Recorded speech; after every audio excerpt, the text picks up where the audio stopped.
Okay, it's my honor today to introduce Susan Athey. She's the Economics of Technology professor at the Stanford Graduate School of Business. Susan received her bachelor's degree from Duke and her PhD at Stanford. Not to be outdone by that, Duke gave her an honorary PhD degree or doctorate. Susan's research focuses on the intersection of machine learning and econometrics, marketplace design, and the economics of digitization. And she advises governments and businesses on marketplace design and platform economics. And I remember we first heard of her and met her when she came in 2007 or so as Microsoft's chief economist. You call it consulting chief economist. And as a preview of the forthcoming fireside chat, which was this time today filmed earlier than this distinguished lecture. Susan mentioned that Steve Ballmer at the time said he was interested in learning more about this online stuff, and you'll hear more about that when you see the fireside chat. Susan was elected to the National Academy of Science in 2012 and the American Academy of Arts and Sciences in 2008. She's taught in the economics departments at MIT, Stanford, and Harvard.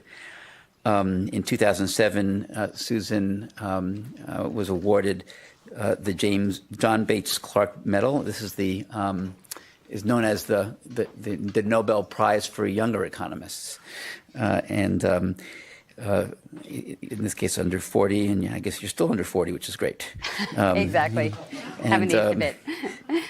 And today she'll be speaking about large-scale models of consumer choice and counterfactual inference, a really interesting area, and with implications not just for services, but for core econometric models and even biology, I think. So take it away. Great. Thanks so much.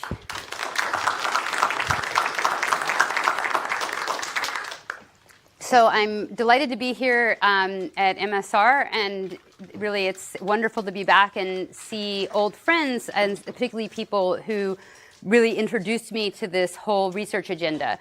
So I started my relationship with Microsoft started in 2007, and I was brought in at that point because I knew things about marketplace design and auctions, and Microsoft realized that they just kind of built up the search engine, and they really hadn't started optimizing the ad platform for the search engine at all. And they also had a lot of strategic questions about how to compete with Google and so on. And so I came in, but I had no experience with working with companies or with engineering. I didn't know what machine learning meant. And I had never worked with large-scale systems. In some sense, I was a baby along with Bing Ads, because at the time I came in order to analyze the data from Bing Ads, which at that point we called Ad Center, you actually had to take a PC. There was a woman named Shuzhen Nong, and she had to take a PC and spend the entire weekend copying the files onto a hard drive, which they then FedEx to me in New England, and then I worked with that data. So I actually provided some of the first insights about Bing Ads because I was the first one who could actually break the data into deciles or centiles, because actually the computing infrastructure didn't exist there to actually do that. And so we kind of grew up alongside building the infrastructure to optimize the system, and it was really exciting to be there in those early days when everything was new, and every insight you brought from data could really be put into great action. So in those early days, I was thinking that what I could bring to bear was things about economics and how advertiser behavior, because a lot of the engineers who had been brought in came from other products in Microsoft, and so there was just this big order database where people put their bids for search auctions. But there was no real reason you had to think about those as active participants, because the database was just sitting there. So it was easy to abstract away from even the idea that you had customers. So I was trying to bring in kind of economic ideas there, and I would say things like, hey, you guys, if we reduce the quality of the ads, or if we raise the prices, the advertisers might not buy as much. And there would be a little bit of pushback, like, well, where's the evidence for that? And actually, it turned out, in some sense, it's not true, because if the order database is fixed and you query it, the order database won't change instantaneously. So you had to think about different forms of analytics as well as different ways to experiment to really get at that advertiser behavior. So as I started trying to dig into this, I started realizing that although I had sort of great insights about how to do empirical analysis on small data sets from economics, there was so much that I really was not prepared to do with these larger data sets. And being one economist in a team of all the engineers were coming from engineering disciplines, and the MSR people who I was able to collaborate with are all coming from computer science disciplines, I needed to, in order to do these empirical projects, I really needed to become bilingual. And so that was an amazing experience for me. And actually, Patrice is here. We had these early arguments where we kind of, really were like clashing, and there's a sense of like, I was an economist. I'm like, I've been doing empirical work my whole life. Of course, like I know how to do this. And Patrice is like, well, we've been doing machine learning. We know how to do this. And the conversations where I figured out where we were kind of miscommunicating, where I wasn't understanding where other people were coming from, were really enlightening for me. And I still think about Patrice all the time, because when I go out and give seminars to machine learning crowds, I kind of hearken back to the way that I first kind of crystallized how to explain why what I was doing or the way I was thinking about was a little bit different. And then at the same time, I really sort of shifted my career a lot in the last 6 or 7 years to try to bring machine learning into economics. And so I feel like there's actually this really exciting marrying of two disciplines. Both it's transformative to economics, but also there were a few things that we did know along the way that were useful and can also be embedded in machine learning. Now, there's some of you here to which this is like not new, because one of the few places that really has a great concentration of people bringing together machine learning and causal inference is Microsoft. And we have it among some of the economists, from like Greg Lewis in New England, and Matt Taddy work that he did while he was here on Project Alice. Of course, Imre is here. And we've had people come through like Leon Batu, who's someone that we thought a lot about counterfactual reasoning in Ad Center with, and so on. So this and of course, a lot of the work in the New York lab on contextual bandits also is very solidly in the causal inference framework. So when I generalize about machine learning, and if I slip anywhere along the way, just let me make sure, like to start with, I'm carving out that elite brilliant group of exceptions that is sort of bringing these things together. And when I'm generalizing, I'm thinking more about like the broad world of sort of image recognition with neural nets. So just to not offend anyone, I realize that not everybody doing machine learning is only doing that. Okay, so with all of that a precursor, I want to talk about a line of research that today I'm going to talk about a line of research I've been working on with David Bly, who many of you know is a computer scientist at Columbia, whose goal is really to bring together econometric models with Bayesian probabilistic models to do counterfactual inference.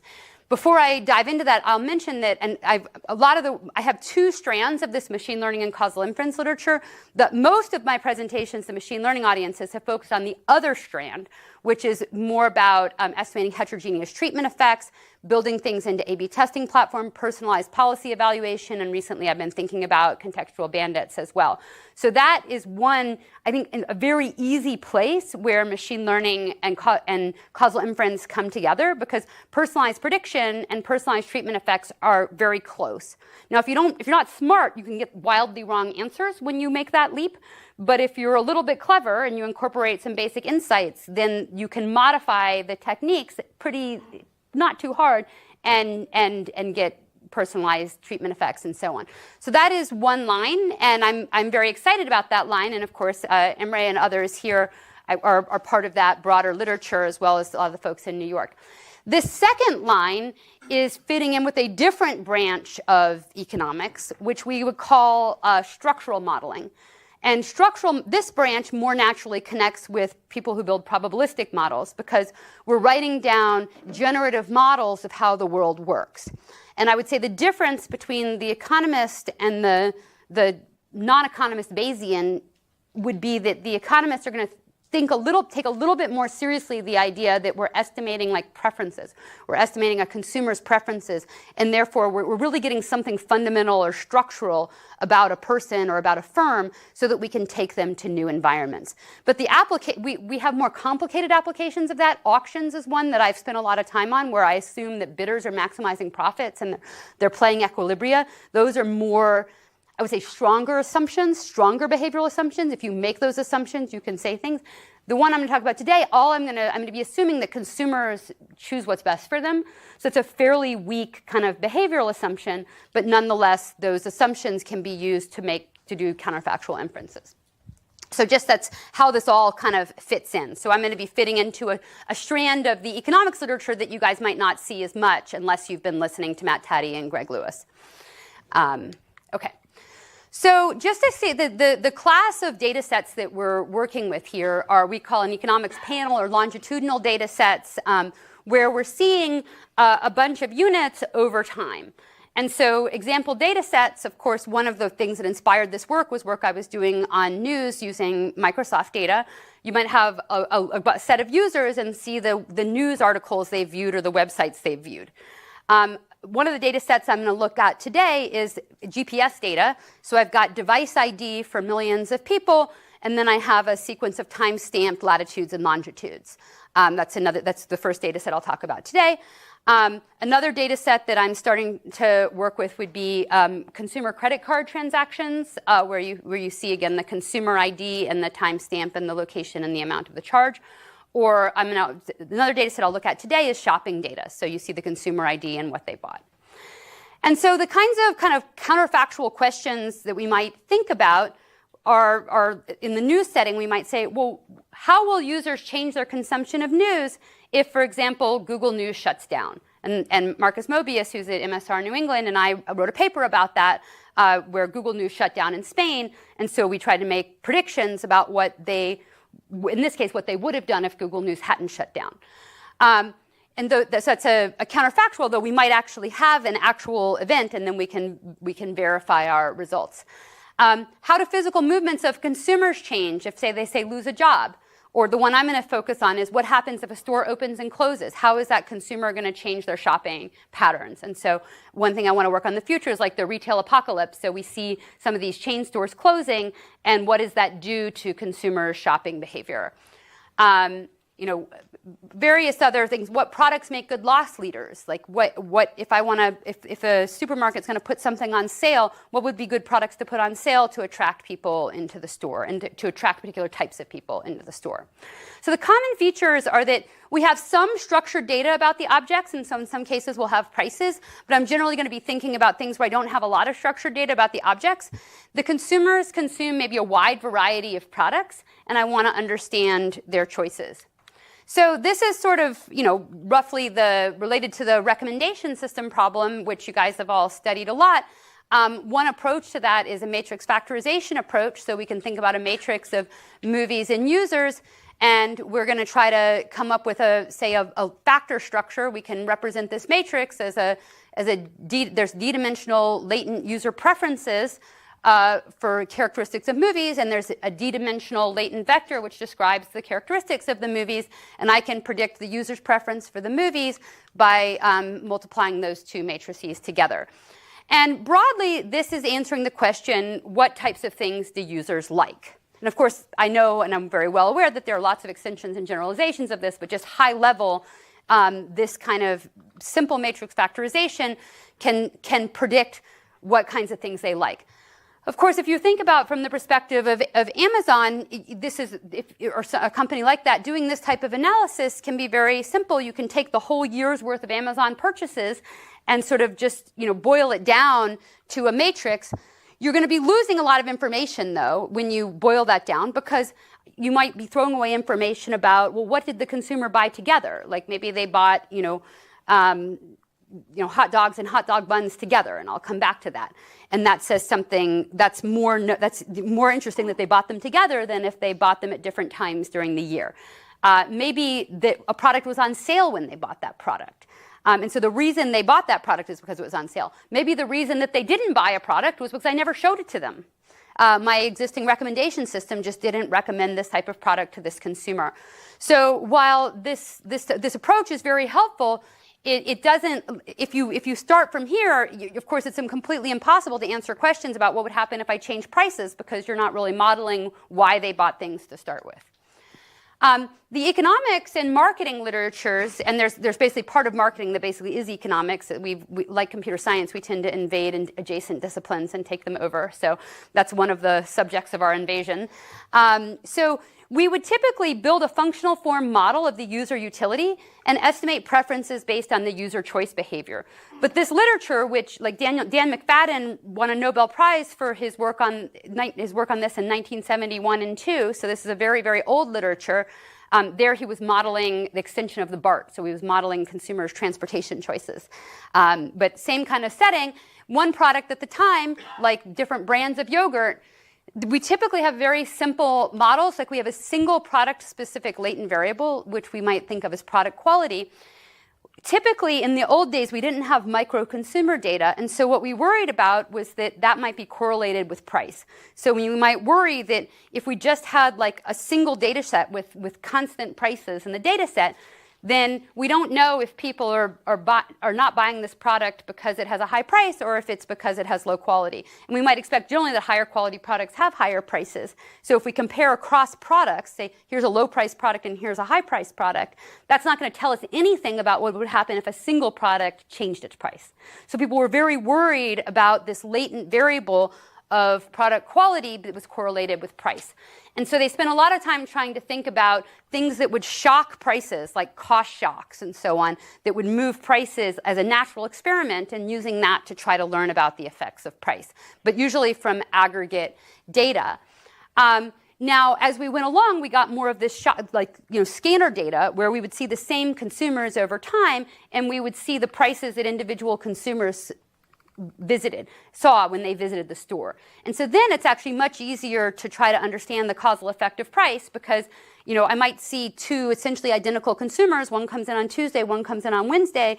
The price goes down on Wednesday, and they buy on Wednesday and not on Tuesday. So roughly, it's not completely exogenous variation, but if you control for enough stuff, the idea is that you can think of whether you came in on Tuesday or Wednesday before the price change or after as good as random. And so that type of price variation can then be used to understand the effect of price in a way that's much harder to do in aggregate data.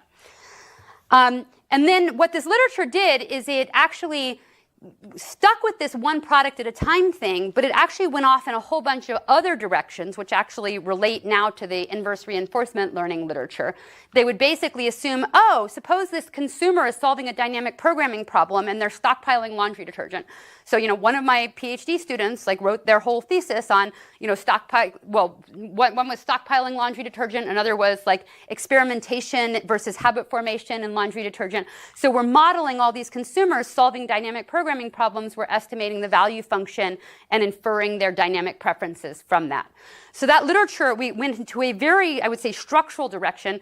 This was sort of controversial because people didn't like all the assumptions and why is it habit formation here and it's stockpiling there, and why are you stockpiling in this way and not in that way? And so it's controversial because of all the assumptions, but that's sort of the direction the literature went in, which is a very different direction than we think about these big recommendation system models, which are looking at lots of products. One product at a time misses many aspects of consumer choice. For example, actually, if you ask, an unnamed grocery store gave me this data actually back in the early 2000s. And the grocery store, actually, the problem they came to was they said, I want to understand how to segment my consumers, and I want to understand how to give them coupons and how to do these price promotions and discounts. But they were thinking about store-to-store competition. They were thinking about, I want to get the consumers into the store and they would buy other things. So those types of questions are really not answered by just studying yogurt. Studying yogurt, you can understand the effect of coupons or something, or TV ads, but it's hard to understand the things that are interesting to a store. And organizing the store and so on. And then in the online space, there's sort of the online version of shelf space. So what should I show consumers? What should I recommend to them on the page? What kinds of discounts would get? What if I email them a discount offer? What's going to get them to come to my website? But if they come to my website, they're going to buy other things. And so there's some of my colleagues did some work at eBay where they sort of found that if you, or when eBay sort of made changes that made it cheaper for sellers to list things on eBay, in fact, those sellers bought stuff when they came to eBay, and so just getting the sellers to come to eBay increased their revenue because the sellers bought stuff while they were on the store. So the spillover effect is very big. And Max and Matrice will remember back in the day, eBay used to kind of put a lot of spam ads on Bing, and part of that is because if you could just get that consumer to click and come to eBay, even if the ad had nothing to do with the query, maybe they'd buy something. So this idea of getting people into the store matters for that. So what we're going to do in this line of research is we're going to try to bring in matrix factorization and embedding methods from CS, and we're going to use a Bayesian approach. It doesn't have to be Bayesian, but we like it for a variety of reasons. We get flexibility in incorporating the structure. We can also represent well the uncertainty that for some consumers we don't really know very much, and for other consumers we know more. And we can ensure using priors that the consumers for which we don't know very much, we can learn using hierarchical priors. And so there's basically we're going to estimate an economic style structural model using computational techniques from machine learning. And we're going to be paying particular attention to identification. So identification is the economics jargon for, can you really learn something from this? Like, is there actually variation in prices that helps you learn that? And also, we're going to tune our models along counterfactuals. So we're going to try to select models that do well on counterfactuals rather than models that do well in straight prediction. So I'll try to flesh that out. I would say generally, though, that is a theme that I think can be taken away to the machine learning people, maybe especially the canonical machine learning, we often just think, okay, we want to predict well, we're going to look at goodness of fit, machine means squared error log likelihood. But if what you're actually going to do is think about changing a price, then instead of tuning the model for goodness of fit, I should hold out some price changes and see how well I do with these kinds of counterfactual exercises. And so those types of getting the right optimization, the right objective function can really make a difference. So there's two ways you can use this. We can use it the way we do in economics normally, but if I think about it at a large scale, it can also be a pre-processing step. So we might be able to there are going to be some scaling issues with this, so I might be able to learn some things about the latent variable structure from a model like this, and then embed it in a model that's maybe simpler to compute. And so that's also something I would think and could be useful in tech firms as well. Okay. So basically, we're going to apply these large-scale latent variable approaches with multiple observed product characteristics, and we're going to consider lots of products at once. And as we go along, I'm going to talk about distinguishing correlation from complementarity, testing assumptions, and so on. Let me actually jump into the first paper now. So the first paper, this came out in the Papers and Proceedings in May of the American Economic Association. And so this paper, I'm actually going in reverse order chronologically. This is the last paper we wrote, the last paper we began, but it's the simplest in some ways. So I'm going to start there and then get more complicated. So here from the counterfactual questions are questions like, where should a restaurant be located? What's the best type of restaurant for a location? Who are a restaurant's competitors? And how far will a consumer travel to a restaurant they like? And I would say these are examples of sort of product design, location, and quality questions. And there's lots of analogs to these questions that firms would make. And so if you were thinking about, Surface, how many SKUs should there be in Surface, or how many versions of SQL should we offer, or questions like that, they would sort of fit into this type of framework as well. So we're going to start, because we have got computer science colleagues, I've got nice little acronyms for all of my models. So we called this the travel time factorization model of user choice. And so, but in the economics framework, we start by writing down a utility. That's just kind of the convention we have. So it's going to map into a probabilistic model, like one for one, but we usually just start by writing down utility. So we say the user's utility has these components. There's a popularity component for item I, for restaurant I. Then there's the consumer preferences, which are a product of latent factors. So this user U has a vector of latent preferences, and a restaurant I is going to have a vector of latent factors. Then this is the part that gets a little more, I would say, structural, although I don't want to glorify it too much. It's just, but we're doing sort of tuning on the model here. We're going to say that you're going to care about the distance between user U and item I. So this covariate varies at the user item level. And we're going to put it in a log format because there's sort of some concavity, we think, with distance. And then we're going to factorize the coefficients. So we're going to say that there's a user item-specific preference for distance, but that's going to be represented in latent factors. So what that's going to allow us to say is that I'm not willing to travel very far for coffee, but I am willing to travel for good food. And so if you think about it, like, so what we're going to find later is that people are willing to travel farther in the Bay Area for like Asian restaurants, but they don't travel for coffee. But of course, there's lots of restaurants, so I can't possibly learn my user item specific preference at that level. So again, by factorizing it, I can figure out there are types of restaurants that users are willing to drive to and types that they're not. Then there's a time varying effect, which could capture that maybe some restaurants are good when it rains and some restaurants are good when it doesn't rain, or different times of year, or with students. And then we have noise.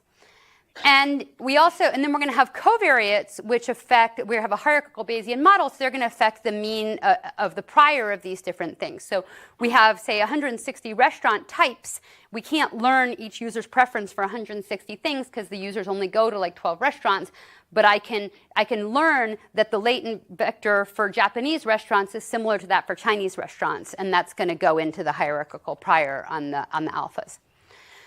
So this is the way we would write it in economics, and it turns out that it's fairly straightforward to show that if the consumer is just choosing the maximum of those, if you assume that the consumer chooses the maximum of those, then the probability that user U in time t chooses item I is this multinomial logit format.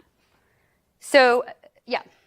For that, don't you need an assumption on the noises distribution? Yeah, so yes, exactly. So the error needs to be a logit error. It needs to be an extreme value, type 1 extreme value error. Okay. And so if it's a type 1 extreme value error, then we get this functional form.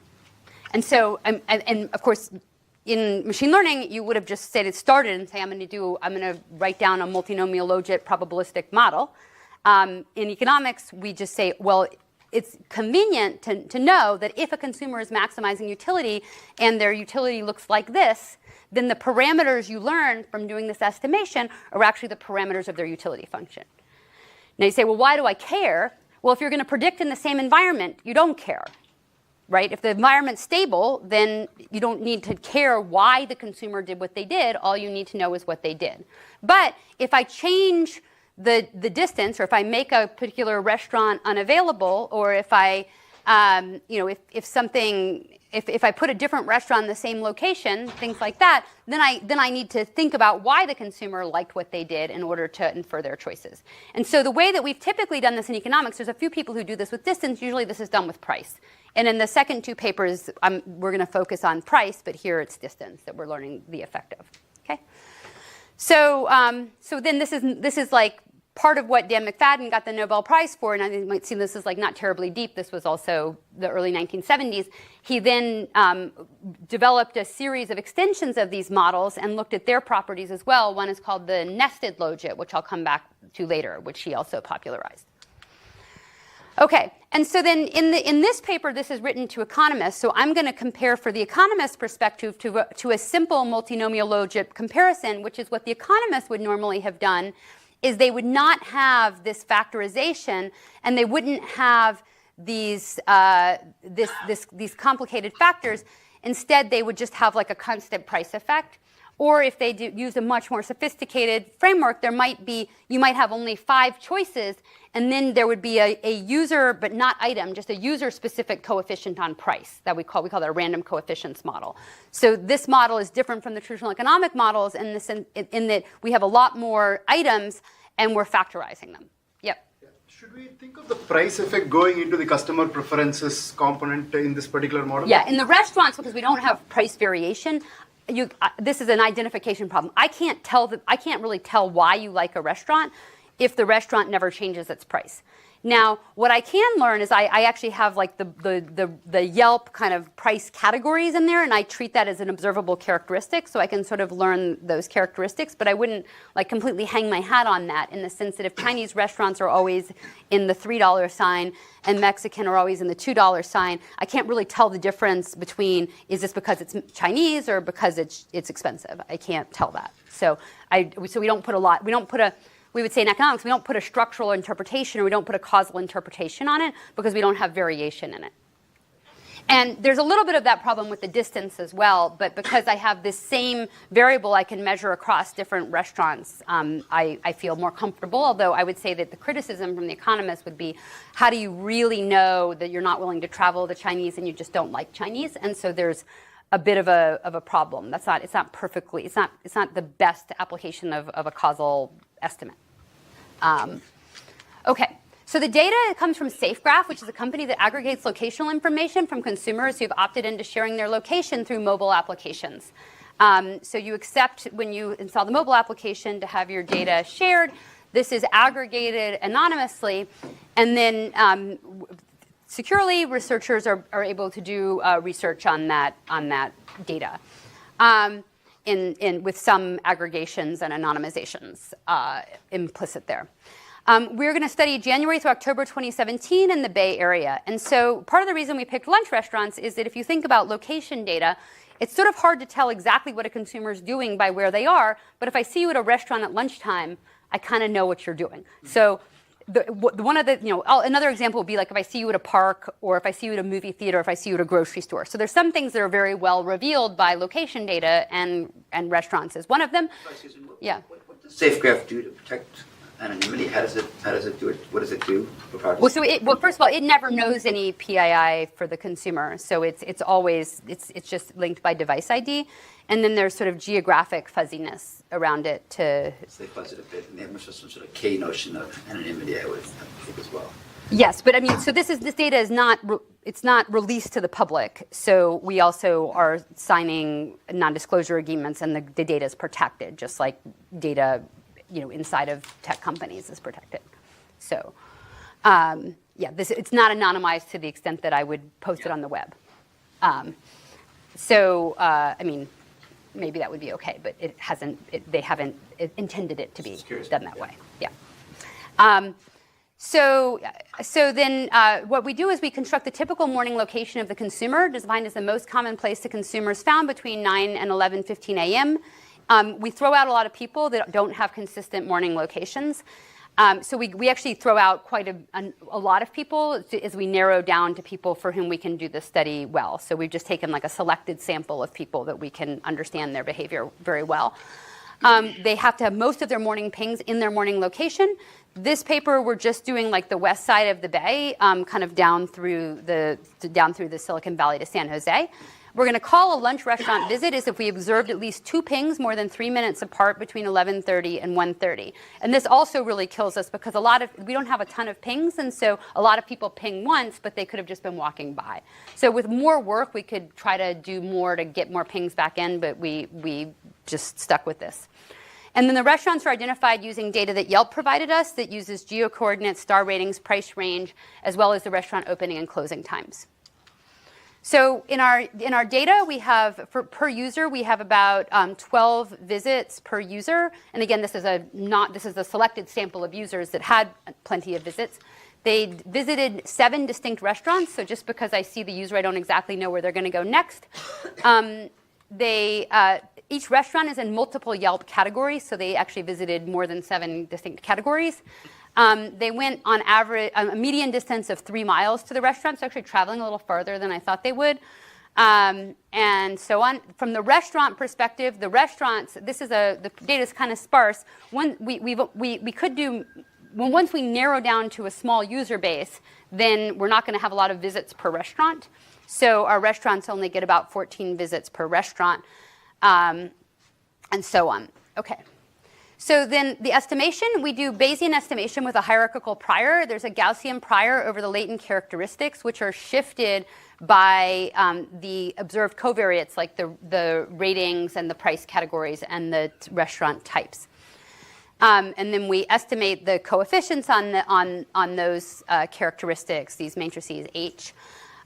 We use mean field variational inference to approximate the posterior. We're using independent Gaussians, and we find the parameters that minimize the distance.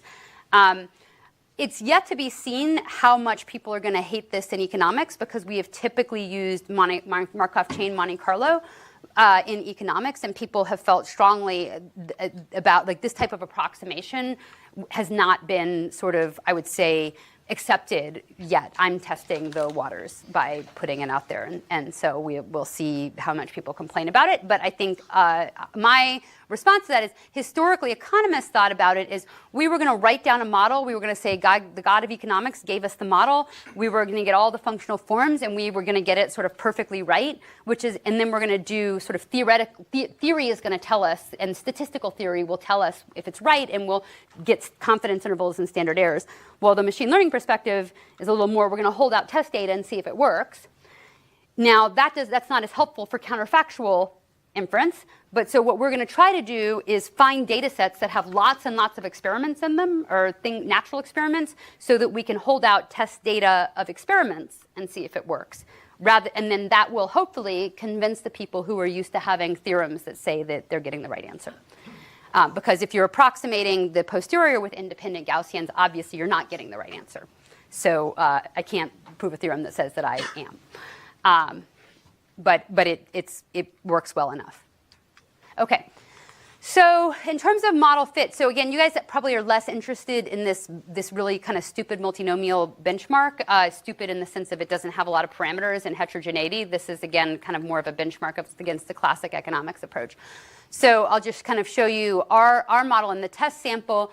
We get our precision at 1 is about 20%. Our precision at 5 is 35%, and at 10 is 42%. So we're doing a reasonably good job of predicting what users are choosing.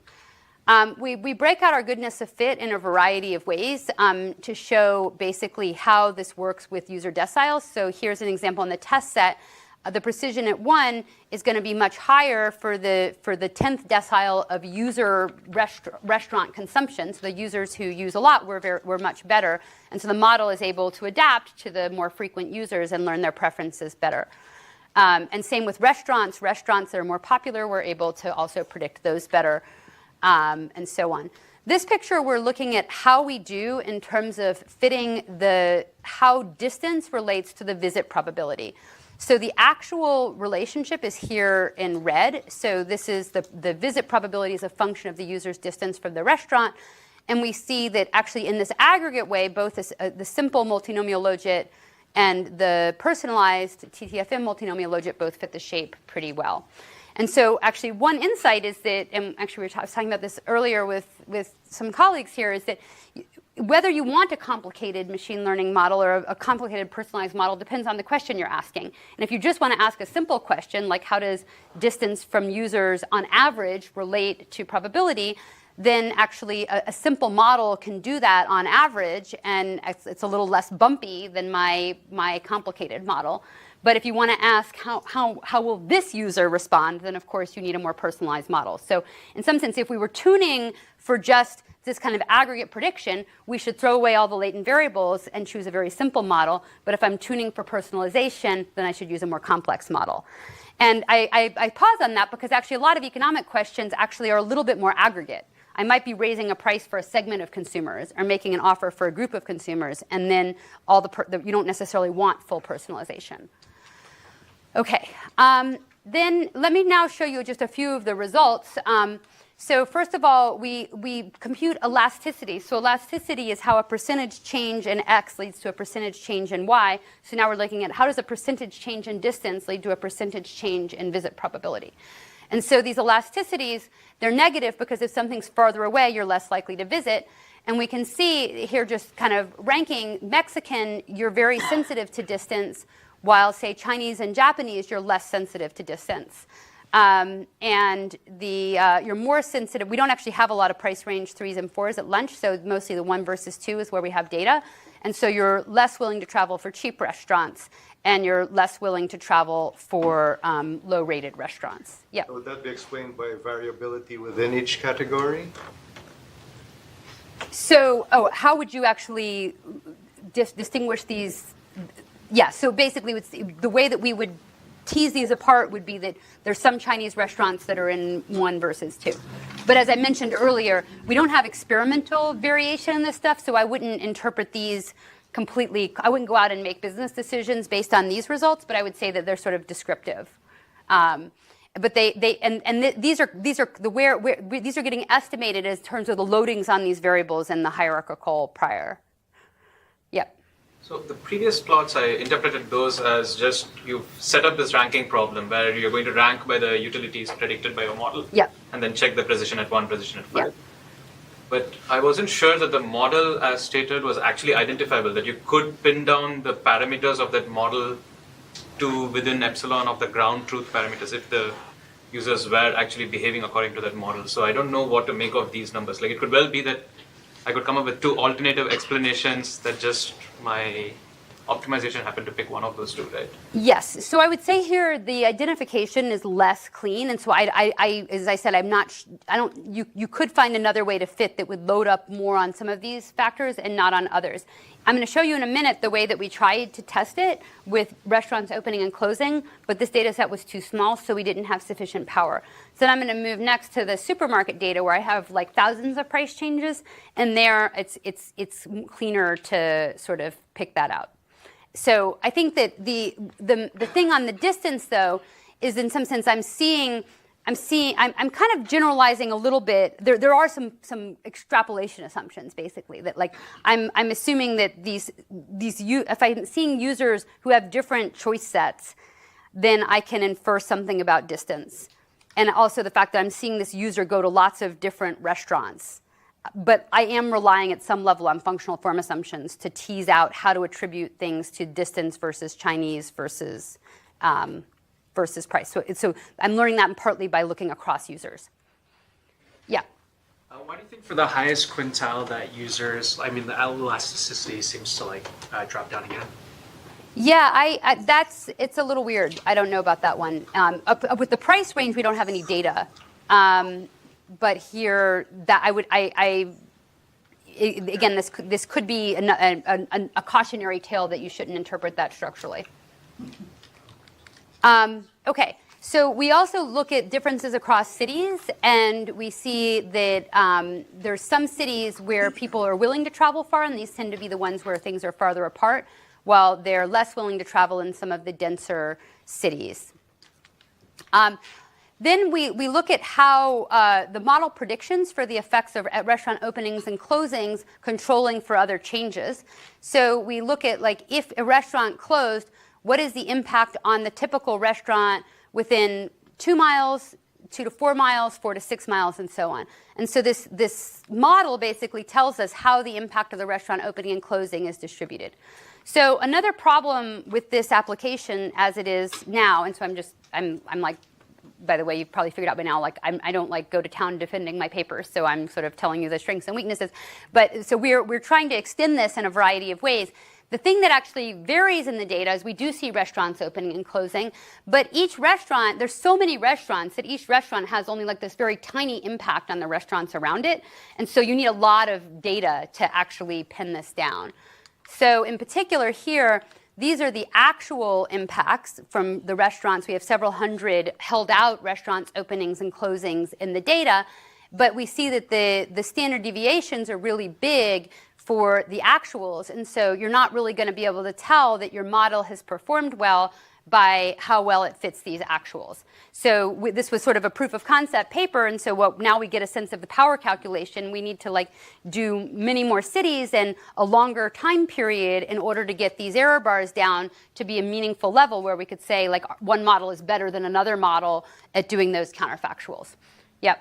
So one question is, what is the reference point to which these distances are defined at, right? Like during lunchtime, my work location would matter more than... Yeah, so I'm using your morning location. So I only pick users that are in the same place every morning, and I use their morning location. Yep.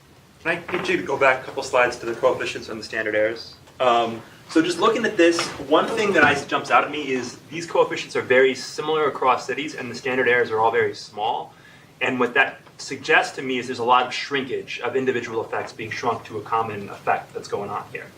And I'm wondering if you can say something about exactly what that parameter is in Bayesian model and how well identified it is, and if perhaps... Yeah, so actually these are not parameters. We didn't actually put in city in the model. This is just us aggregating the data after the fact.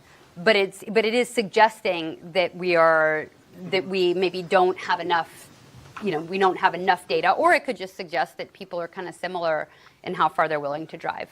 Yeah, just there is not a Palo Alto term in the model. No. You're learning an overall category of elasticity, and that varies across types of people, and there's shrinkage that perhaps is shrinking those elasticities across different types of people to a common mean. Exactly. If a lot of shrinkage is being applied, then you're ending up with...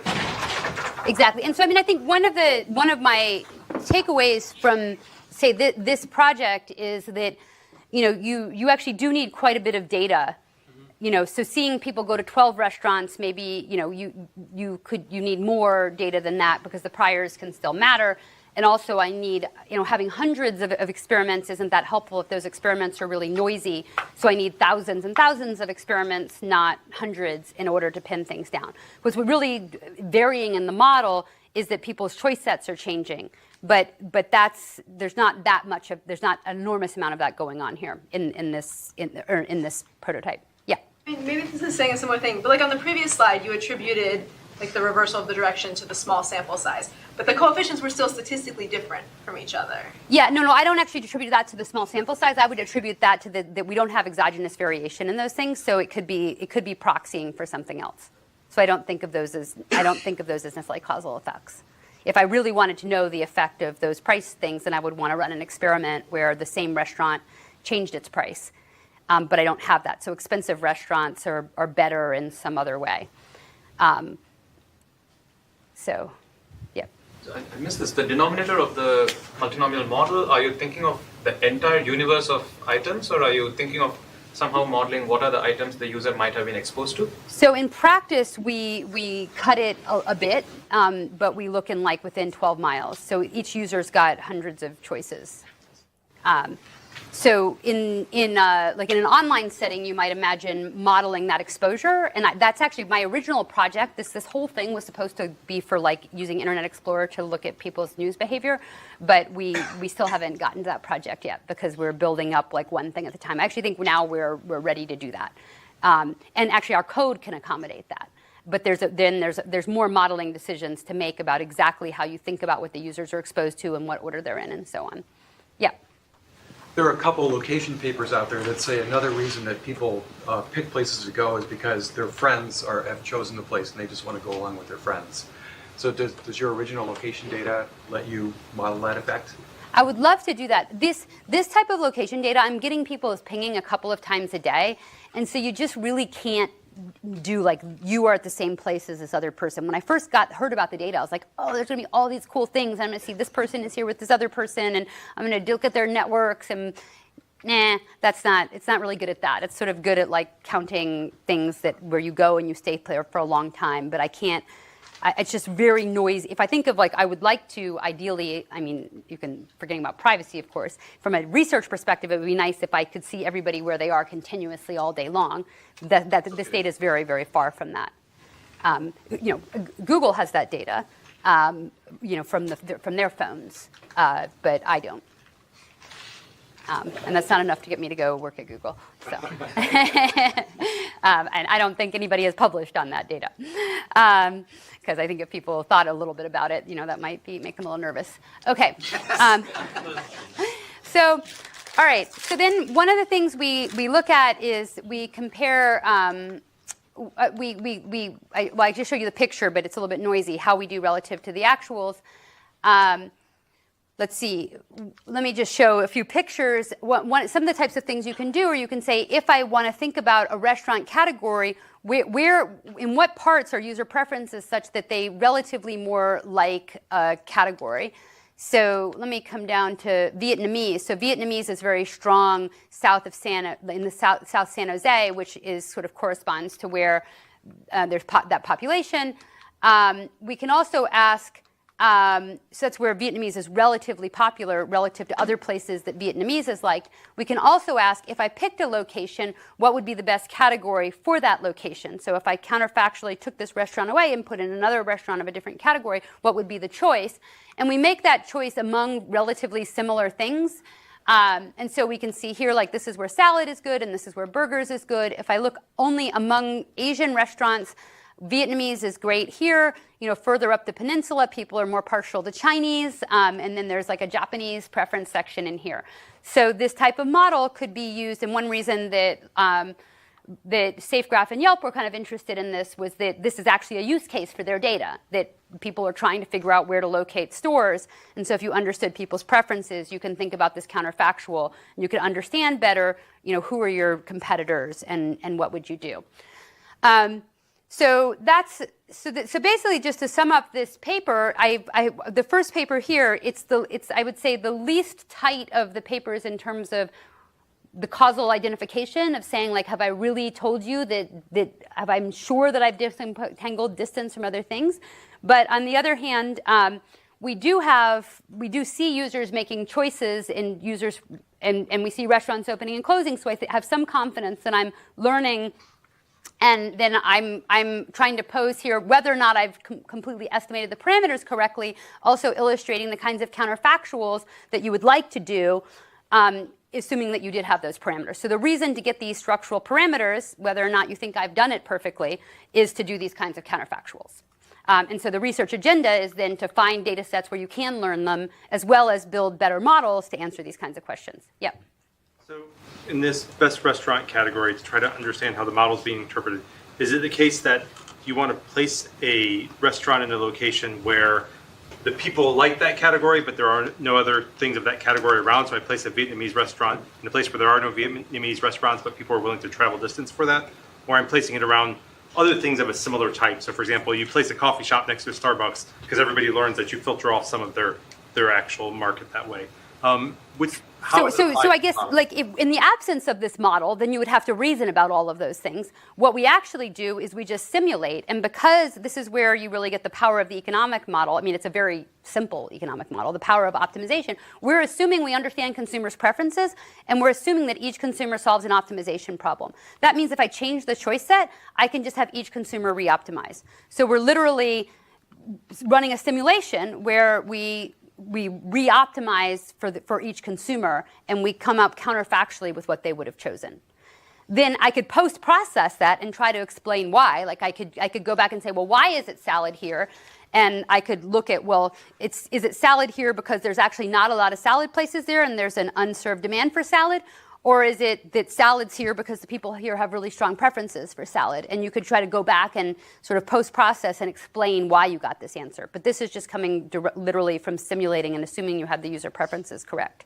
But can you get, like, all the covariates that you're putting in the model, is it possible for you to construct them? For instance, you wouldn't know until you open a restaurant what its Yelp rating is going to be, right? So I think you would, yes. And so that the weakness of this is that I said earlier I don't give these things complete causal interpretations, and now I just did a counterfactual where I did give them causal interpretations. So, take it with a grain of salt.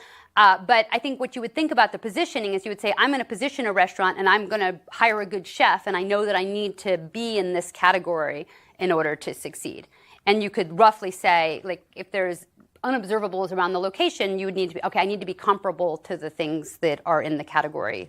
So if Chinese is proxying for a quiet location to have a business meeting, then you would want to make your Chinese restaurant kind of like other Chinese restaurants. And if you made your Chinese restaurant different from other Chinese restaurants and it wasn't a great place to go with your colleagues for lunch, then you might fail. So we haven't fully uncovered the production function for the restaurant. There's omitted variables. And so that's the part that's not as completely clean. Actually, you guys, let me actually move on to the other papers if you don't mind, unless, like, does somebody have something like super pressing? Okay, so because I think the next papers actually get more and more interesting, and yeah, okay. So let me now go to shopping data. So here we have a data set that was constructed by some other people. I actually originally procured the data, but then they wrote this really nice paper with it where they found a single isolated grocery store, and they cleaned up the data for all Loyalty Club shoppers at that single isolated store over an 18-month period. And they went through and actually did a bunch of coding to figure out out-of-stock data at approximately the hourly level, so they could figure out if a product went out of stock. And we also, in this store, all the prices changed on Tuesday night. And the nice thing about Tuesday night, and I think this is partly why they picked it, is that Tuesday and Wednesday are very similar shopping days. They're kind of indistinguishable in terms of what people buy. Friday is different, Monday is different, nighttime is different than daytime, even for the same consumer, but roughly Tuesday and Wednesday are very similar days in terms of how people shop. And then we have the product hierarchy for this. And so in the first paper, we're going to use the observed product hierarchy. So I know the UPC and all these different categorizations of the product. In the second paper on the same data set, I'm going to throw this away, and I'm going to try to infer those things from the choice behavior. So we look at users who had at least 20 shopping trips on Tuesday or Wednesday with more than 10 items per trip. We started with the top 235 categories. So a category would be like tomatoes or toilet paper or yogurt. We throw out things where people basically only bought one product. There's some things like frozen dinners where all of the products in the category have prices that move together. So like all the frozen dinners are expensive one week and they're cheap the next week, so we threw those out. So we only kept categories where people bought different products from the categories and where there was independent variation in the price. Because here now I'm going to try to be a little bit more rigorous on the causal identification. So I ended up with 2,000 consumers, 123 categories, 1,263 items, and 333,000 trips. And then rather than do cross-validation, because the models are expensive to compute, we just have a single validation set. Yep. On Tuesday night, how are the prices changed? Who changes them, or what are they thinking about when they change them? Yeah, that's a little complicated. It can be because manufacturer costs change sometimes, or it could be because the store decided to do it. Ultimately, the chain often decides at the chain level. But something you might be concerned about is, like, on some weeks, going from Tuesday to Wednesday you might raise the price because, like, Thursday's Thanksgiving. And so we're going to do some testing and actually throw out products that have that kind of a problem. So let me show you how we do the testing for that. So this is a price series. This is a typical price series for a single UPC. This is what a price series looks like for the average prices for a category mainstream white bread. And so we do see that there sort of can be like systematic trends in those prices. But there's also, like, once you look across all the prices, there's actually a fair bit of price variation. Like in most categories, there's a price change most weeks. So we do actually have a lot of, if you think of each price change as kind of an experiment, we have a lot of experiments. If we want to think about the identifying assumption, we're basically going to say that the counterfactual distribution of purchases between Tuesday and Wednesday in weeks with price changes can be constructed from their behavior on the weeks without price changes. So what we're going to do is we're basically going to we're going to have dummies for each week and category. So we're basically going to learn how popular this product is this week, or this category is in this week. And then we're also going to learn how different Tuesday and Wednesday are. It turns out they're not actually different, so that's not very important, but we control for that anyways. And so essentially what we're going to assume is that if I tell you how popular this week is, and I tell you whether it's a Tuesday or Wednesday, I can figure out what would have happened if the price hadn't changed. And so that's a sort of a functional form assumption, but we think it's a pretty good one in the sense that in most products and most weeks, Tuesday and Wednesday are pretty much the same. But we're not going to just accept that. We're going to do what we call a placebo test. Now, this is not a definitive test. It's just suggestive, but it maybe provides you some confidence, and it also gives you a way to kick things out. So, like, we use this to kick out stone fruits, for example. Turns out peaches are really seasonal. And so there's some things that kind of flunk the test I'm going to do. So what we're going to do is create fake price series. We're going to shift the price series forward or back in time. And then we're going to estimate the model with fake price series. And if there was like an ongoing trend, so the prices are all going up and also demand is going up at the same time, then it would look like there was a price change even in weeks where there weren't a price change. So we're testing for a certain type of problem in our model. What we do is we estimate a simple multinomial logit model, and we get the coefficients on price. And we want to look at this is what the price shifts look like, and we want to look at the distribution of the p-values on the price coefficient. So in particular, if these prices were just kind of random noise, then the p-values on the price coefficient should be uniformly distributed. There should be no effect of a noisy price series, and so we should see a uniform distribution of p-values. This red is the actual distribution of p-values with the actual price series, which is saying that most of the time we think that there's a significantly negative effect of the price. But with the fake price series, they look roughly uniform, although not perfectly uniform. And we're arguing that this sort of validates that given all the controls we've put in, that the prices, that our assumption is good, and there's some other kind of time trend going on that we haven't captured in our model. But but we're not testing every alternative. We're just testing alternatives about kind of gradual shifts up or gradual shifts down in a product's popularity. And so I'd say this type of placebo test is been used in economics, but not usually at scale. Like we usually do like much simpler versions of these. And I would say that there's some interesting ideas of bringing these kinds of tests into machine learning settings where we have lots of experiments. And that idea, I think, we do it in a very small, like hand tuning way.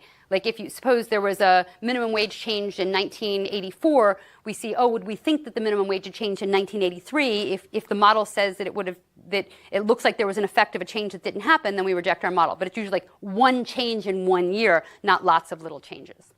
Okay, so if we say we throw out some things and this works, then let me go on to our model. So our model, like before, we're going to have user utilities. They're going to have factorized mean utilities. Now instead of distance, we have price, and we're going to have factorized price coefficients. And again, this model is going to say, here, conditional on purchasing in a category, you have a multinomial logit form. But what we're going to add to our previous model is the nested logit formulation, which has proved to be very popular and fits very well in economics. And so the problem is that if I included the outside good, which is not buying anything, in this model, the assumption that the errors are IID is actually a really bad assumption. Because some days you're going to go to the store and you really need paper towels, and so there's a correlated positive shock for all the paper towels, and not buying a paper towel is sort of a separate option. And so that what the nested logit basically assumes is that first you choose buy a product or not buy a product, and then you choose what to buy in the category. And technically it allows for correlation in these errors across all the products other than don't buy, but a certain form of correlation. And the nice thing about the nested logit from a computational perspective is that you can actually estimate it as two sequential multinomial logits. So first, and so it's more efficient to jointly estimate them. So like Stata and R will jointly estimate them, but because I have a very computational problem with all my latent variables, I'm going to estimate them sequentially, which loses something, but it works. So first I'm going to model this multinomial logit with all my latent variables, and then I'm going to model the choice of whether to buy anything at all, and there's going to be a factorization of the choice don't buy anything at all. And so it's a proof. I mean, it's like a page of algebra. You can show that that if you put in the utilities for all of the other items in the category, this is called the inclusive value. Using this crazy functional form here, inclusive value is log of the sum of e to the u's, then you will get the parameters of the user's utility function. So I won't show you that proof, but that was part of Dan McFadden's work in the early 70s, was to do this algebra, which turned out to be very convenient algebra. So now I'm going to do a two-stage estimation. First, I'll do this model, get all the parameters, figure out the utilities. Then I take the utilities, construct the inclusive value of just buying something, and then I can do another multinomial logit to choose between buying something and buying nothing. And that allows for the correlation. And it's very important for fitting shopping data because most consumers don't purchase. So those zeros are really important in the data. And this is something other people have observed in machine learning as well. Like trying to model the zeros is really important for modeling choice data. Okay, we also use Bayesian inference again. And so I'm just going to show you a few things. So we compare, this actually was just a total pain in the ass, but we compared like a zillion different common economic models, and we win. Otherwise, I wouldn't be showing you the slide. So the thing that's kind of more interesting, I would say, that we found is that we actually focus on how we do in terms of counterfactual. So this is all weeks. This is weeks where one of the products in the category is out of stock. This is weeks where one of the products has a price change, and I'm only looking at your purchases of the product that had a price change. And this is observations where another product in the category had a price change, and I'm looking at purchases of the product that didn't have the price change. And so these are all different counterfactuals. And so we actually end up finding different model selection if we tune for, say, the price change counterfactual rather than overall. And so that shows that it's important to tune your model for your goal. And counterfactual will put more of a weight on trying to understand the role of the price changes, while otherwise you might put more work into the mean utility. And so then some of the things that we get out of that, we try to, we use data about categories, but we didn't use about subcategories, which are called classes or subclasses. So within water, there's sparkling water, and then there's like flavored sparkling water is a subclass. That's just an example. So what we find is that our model does a better job at understanding what's in the same class. So we find much higher cross-price elasticity, so the impact of one product's price on another product within a class than across classes. So we understand that sparkling waters are better substitutes than flat water and sparkling water in a way that the other models can't. Okay. So what is not quite done yet, so this is the first project we started. We started this like 3 years ago, but we have continued. First, we had to make all these changes. We had to add the nested logit and this functional form and the way we brought in the covariates and so on. And then now what we're finishing is doing personalized pricing and couponing strategies using this. Relative to the economics literature, we spend a lot of time showing how pooling information across users and items really adds a lot of value. So one of the things, if I just study lettuce, you don't buy lettuce that much and there's not many price changes for lettuce. But if I understand that your price sensitivity for lettuce is similar to your price sensitivity for tomatoes, and I understand that tomatoes and lettuce have common latent factors, then even if I don't see you buy tomatoes very much, I can learn about your price sensitivity for tomatoes from your price sensitivity for lettuce. And so that cross-product learning allows you to get a lot more out of a data set where people don't purchase things very often. So most consumers purchase most products like 1% of the time. So I think that's going to be also like a common theme if you think about other types of browsing and online data where most consumers don't do most things very often. Now, at some level, that insight, you guys already knew that because that's sort of the insight of the Netflix composition and matrix factorization. So you're kind of like, duh, what took you so long? In economics, we didn't. Nobody tried it. So we're showing them that that works. And so I think, and then the benefit relative to the machine learning literature for this is that actually there were a bunch of, a large number of computational tweaks we needed to get this to run at scale. Once you put in the multinomial logit form, we have the softmax in the denominator, and we have these structural parameters. So that was kind of the part of the computational thing, really embedding it in the utility maximization framework. Now I want to talk about the last paper, which in some sense is the most innovative computationally. Although I'll go back to a little bit of apologizing because I would say that the model is good, but it's not the final model. So in this paper, we've got the same data set, basically the same problem, but now I want to throw away my item information and say, I don't know how these products relate to each other. And further, I want to allow that some of them are actually complements. So the old model said paper towels and tomatoes are just completely separate. They don't affect each other. And then we further assumed you're only going to choose one paper towel or you're only going to choose, one kind of tomato. And we threw away things where you bought a lot, like multiple varieties of yogurt. We actually threw away yogurt. Now we're going to ask, something like, can I figure out that hot dogs and buns go together? And actually, could I figure out that even though water and juice are in different categories, those are actually also imperfect substitutes? Can I learn all of that from the data? And so I actually started working on this problem in 1995.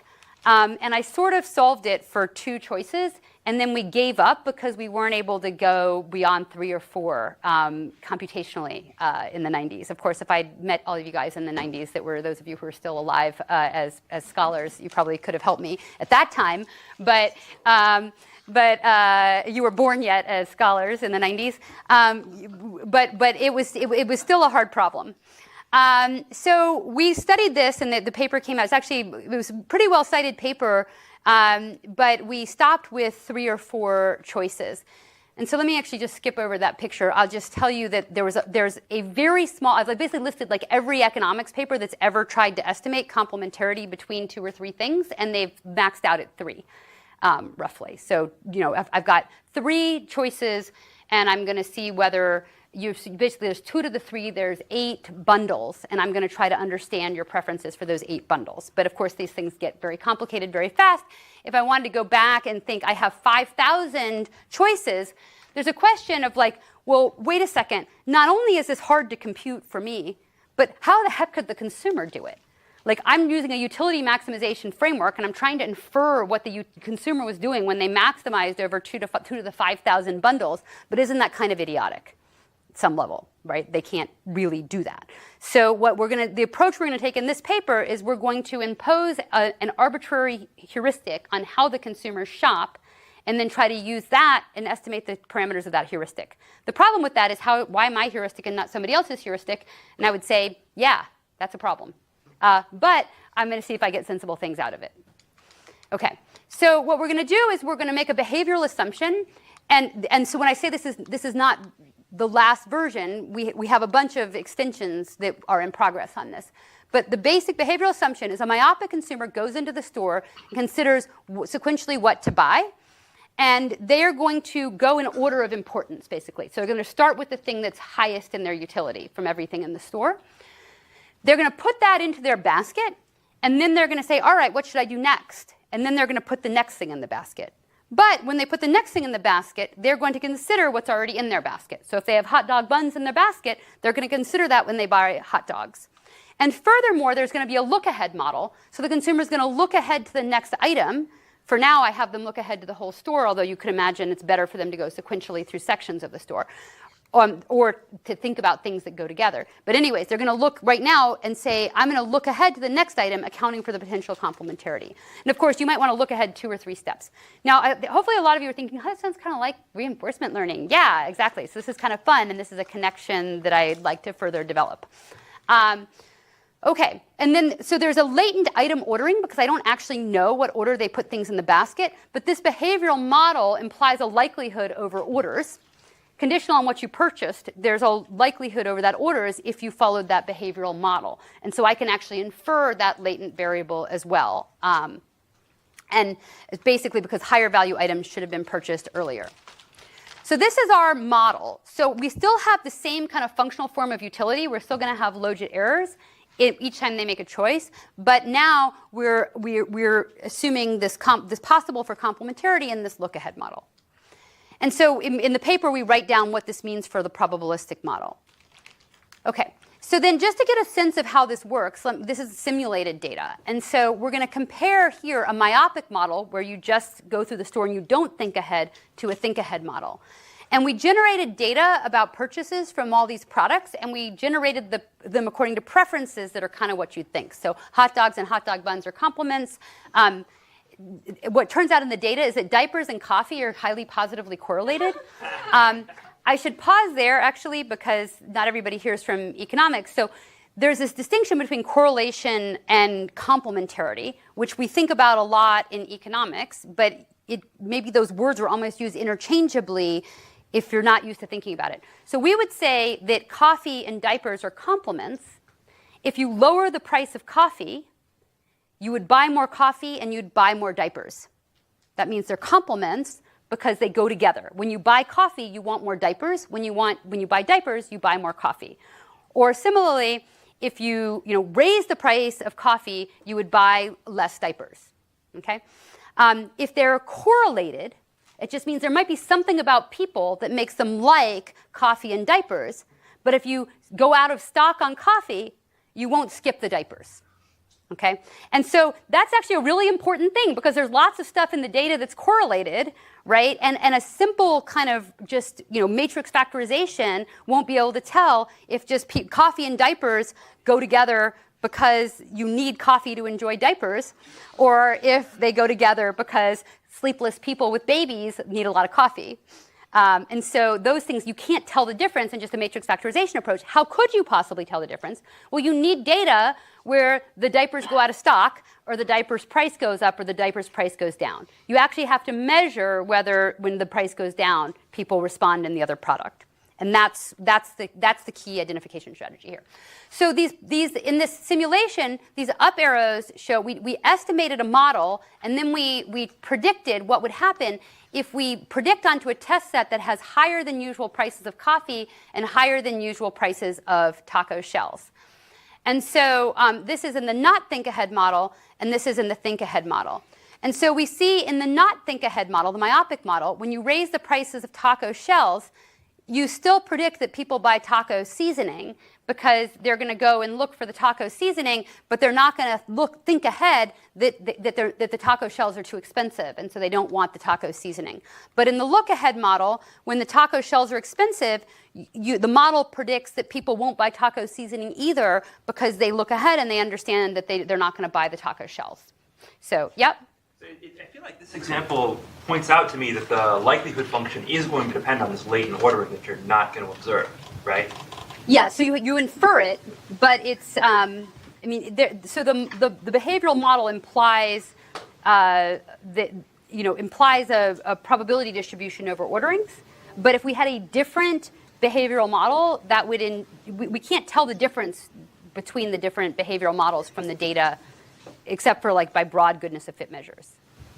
So I guess I still feel like there's going to be potential identification problems here where I can't tell the difference between one unobserved ordering and one unobserved set of preferences and a different unobserved ordering and a different unobserved set of preferences. The price variation and the out-of-stock variation sufficiently should pin everything down, but I'm not going to argue that I have that much price variation in my data set. Could you go into the store and look at where things actually are geographically and see if that lines up with your learned? Yeah, I mean, I think that if you really wanted to get into the level of detail, it would be good to have online browsing data so that you could actually observe the consumer's behavior. So let me just show you a couple of other quick things. So here, because we published this, we're publishing this to a machine learning audience and not to an economics audience. We actually have a lot less descriptive statistics. But here we show that our model does well, and what we do to try to, instead of like the other model the other paper where we held out days with price changes, here we're just going to look at subsets of test data that have different prices, 20%, 30% different prices, and we show that our model, the relative performance of our model, it gets better when we get to the more extreme prices. And these are different versions of models that David Bly has used, like hierarchical Poisson factorization and various embedding models that he's used from text. And so he's showing that relative to David's state-of-the-art machine learning embedding models, incorporating the price information in and the complementarity in does better when the prices are different than average. And that's what you're hoping, because we want to do well predicting in unusual settings. And so then here's this is what we discover. So again, I told the model now nothing about what the products were, just the UPCs. And we do things like, we discovered cheese, and we discovered baking, and we discovered fruit, and we discovered toilet paper. So that's lovely. So we can basically figure out what the products are as well as what substitutes. And so just here, the last slide, I want to kind of give some examples of the kinds of things you can do. Here we're going to query the data. So if we query Mission Tortilla Soft Tacos, we can see which items are the most complementary according to our estimated user preferences with Mission Tortilla Soft Taco. And we find taco shells, taco seasoning, and taco seasoning mix are the most complementary with soft tacos. Hot dog buns, yay, they are also complementary with these other hot dog buns, which we then could sort of think about maybe there's like a taste for variety. Mustard is complementary with hamburger buns and so on. So I tell my kids, like, I worked for 3 years, and at the end of it, I discovered that mustard goes with hamburger buns. So at some level, like, this is not the deepest scientific discovery you'd ever want to make. But the idea would be that if you're Amazon or eBay and you have these really big product assortments and you don't really know what kinds of things compete with each other and what kinds of things go together, this could be helpful. And in particular, analyzing one product at a time can be a problem, because you give a sale on one product and it looks like you're doing great, but you've actually stolen the demand from another product. Or similarly, you have a sale on one product and you're underestimating the benefit of getting people to buy more of another product. And so those types of counterfactuals are interesting. So just to conclude, I would say I hope I have communicated effectively that this is all a work in progress. The goal, I hope, was clear, that we want to be able to do these kinds of counterfactuals. The challenges maybe are clear, that it's actually hard to convince people that you've really identified the structural parameters to do the counterfactuals.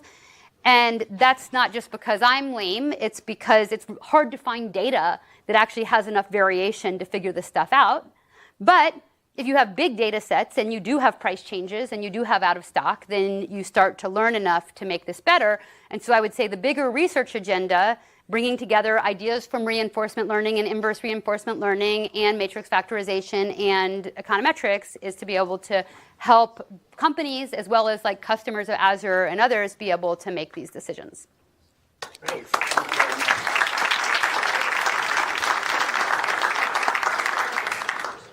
Your kids would have been shocked to find out after 3 years that ketchup was not linked to hamburger. Okay, some questions, yeah. Yes. So did you do any holdout validation on any of these sets where you're actually trying to validate on the counterfactual? So I think that one thing I would love to see change is if like the machine learning audiences, I feel often don't have a lot of patience for like 30 or 40 pages of empirical analysis. But in the paper we have aimed for the marketing journal, we spent more time trying to do these holdout sets and really identify, here's days that are, we held out data from consumers in weeks where there were price changes, and then we evaluated ourselves on how we fit for those consumers on those weeks. So yes, so the goal is to tune and evaluate yourself on held out data on weeks with changes. And is that, so like normally the process would just be hold out data, how well do we predict? Is it any different than saying, well, now we have to hold out experiments or counterfactuals, or is it basically just that simple, or are there more things that you considered when you were trying to? Well, so I think there's a couple of things. First of all, you'd like to hold out experiments, absolutely. Right. And in some sense, you want the experiments to be representative of the ones that you would do, and they need to be different from what's in your data. But so that's the first difference, and you want to make sure that you're testing changes. The second is, what's your test statistic? Because if my question is I want to raise the price for all consumers, then my test statistic should be something about predicting overall who bought this product on this day. And that's actually a more aggregated test statistic, and you actually make a different bias variance trade-off for that than if I said, oh, what I want to do is send personalized coupons. Then my test statistic would be about individual responses to price changes, and then you would make a different bias variance trade-off. And so one of the things we weren't really thinking about going in, we were thinking about just prediction versus counterfactual, and then we kind of surprised ourselves because we said, oh, let's just start by tuning for prediction. It'll be pretty similar.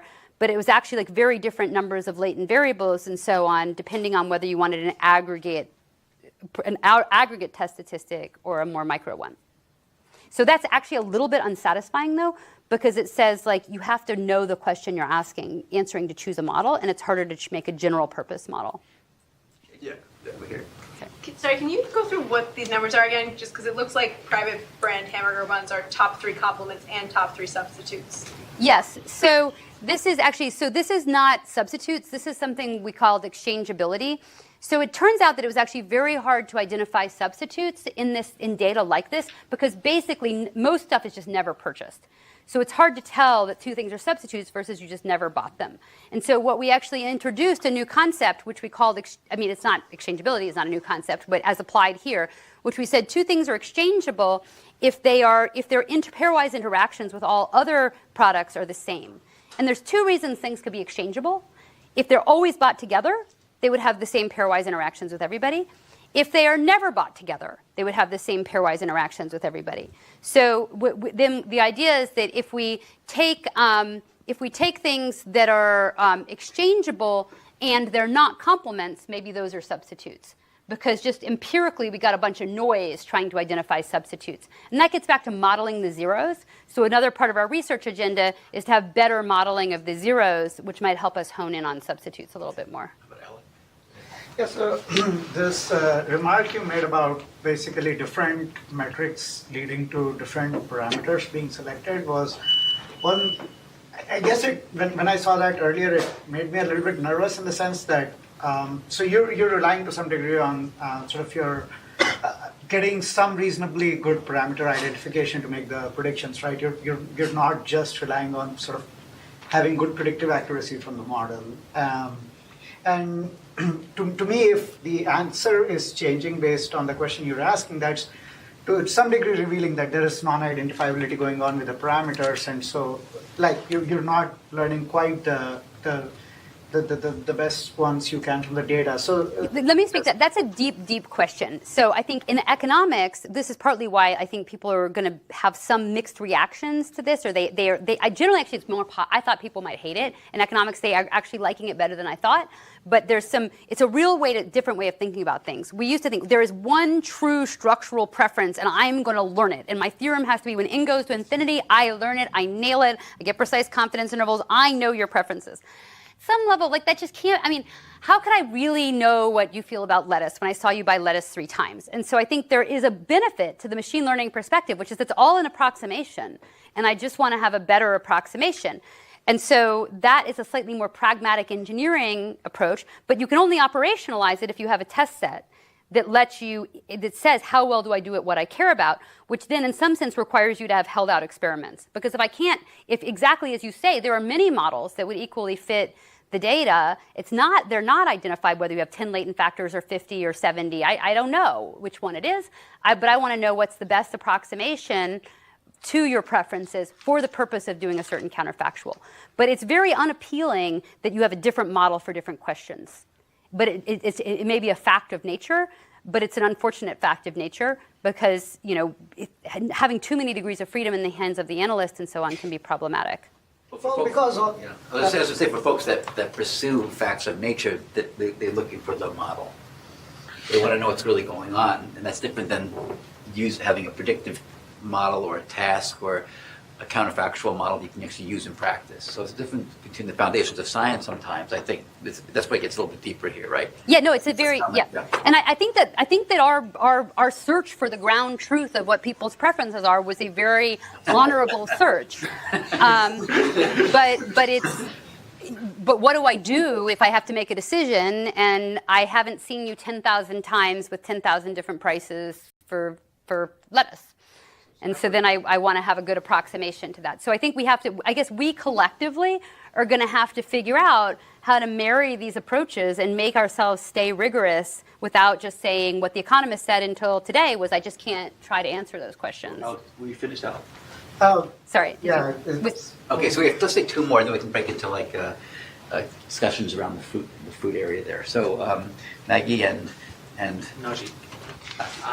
So my question is about. Oh, you were going. Sorry, go on. My question is really short. So you mentioned something along the lines of statisticians and econometricians are hesitant to take on variational inference as a method of doing approximate inference. Do you get the sense of why is this hesitation happening? What could possibly be done to kind of combat that? And have you so for example, with variational inference, everything you're taking derivatives, so it's very it's optimization based. So you can actually test sensitivity to your priors, things like that. So I think there'd be more confidence there. Sure, I think it's really just though that it's kind of moving away. I mean, at the end, because you're getting approximation at the end, you have to. I mean, and for computational reasons, you made a lot of independence assumptions, which you don't really buy. Then at some level, you're having to acknowledge the truth, which was always there to start with, which is that my model is an approximation, and I haven't actually really found the ground truth of nature. Along with that, acknowledging that, then you need to add in all this other stuff, like how do I test the model, how do I evaluate the model, which brings in a lot of ambiguity. So the world where we could prove that we were going to discover the true laws of nature and eventually converge to it exactly, didn't open up these cans of worms. Now in practice, that you cut off the Markov chain Monte Carlo after a month, and did it converge? Did it not? And I made 10,000 other assumptions so that I could actually make my Markov chain Monte Carlo run in a month. And I assumed this was linear and that way, so I made all these other assumptions. So it's very schizophrenic because I made a zillion assumptions, but then I said, I found the truth. While I'd say that I feel like the machine learning approach is a little more like it's all an approximation, I'm going to admit that I can't figure out the truth. And then I'm going to focus a lot more on testing and documenting the performance. And that's just harder for counterfactual inference, but I say it's not impossible. But I think my results today are kind of mixed. Are you completely convinced that I got exactly the right parameters? No, you shouldn't be. Or do you think that maybe you could, if you had a great enough data set, hopefully? Great. Last question of the So open questions. I was going to ask, there was an example that one of my mentors used to bring on as the first slide, which was if you have a laptop and a backpack is suggested as a suggestion. That's when you're planning to buy a laptop, that's a reasonable suggestion. But if you're buying a backpack for a laptop, then suggesting laptop seems stupid. And that sort of relates to the order question, but also it's like sort of a causal question. And I'm wondering if your model actually, in any way, it's able to recover that and like be suggestive about. I would say order of. We made an assumption there. So we assumed you were going to start with the highest utility things first, which could be maybe it works with the laptop and then the backpack. And actually but that's by assumption. We didn't discover that, we assumed it. And maybe actually a bunch of these kind of silly examples have that same feature that you start with the most important thing, but we don't learn it. And I think it would be interesting to learn it. But if I wanted to learn that, I wouldn't treat it all as a big latent variable. I would actually get data from an online shopping so I could actually observe it. Because I think at the point that you're trying to model at that level of detail, you should get the data. Okay, well, thanks very much.